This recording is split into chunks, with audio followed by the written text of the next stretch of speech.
Ayan, nawala na kayo ng anak. So hindi nakabalik yung anak nyo. Kayo naman, at nawalan na kayo ng kasama, nabawasan kayo ng isa dahil hindi nakabalik yung isang ninakay, yung kapatid nyo. Yan yung anak nyan. Yan, so hindi na nakabalik.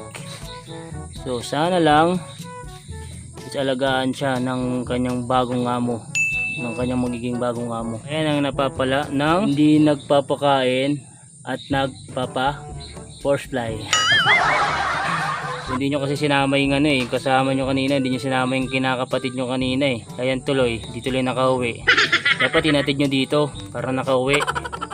Ikaw, kanina, kasama mo naman nagronda yung anak mo, di mo ginay pa uwi dito sa bahay natin. Para sana nakabalik at kompleto pa kayo. Pero okay lang yan. Ganyan talaga ang buhay. May nawawala, may dumadating. Papakainin ko na sila at mga nagugutom na sila. Update lang ako sa mga nag-overfly natin ng mga kalapate. Kasi pinurfly natin sila kaninang umaga. Pero hapon na, ayun. Yan, medyo umulan pa nga dito. So hapon na guys. So hindi ko nakikita ang anino niya dito. Yung anino niya wala. So ibig sabihin wala na talaga siya guys. Is nawalan tayo ng isa, nalagasan tayo ng isa mga kaibigan.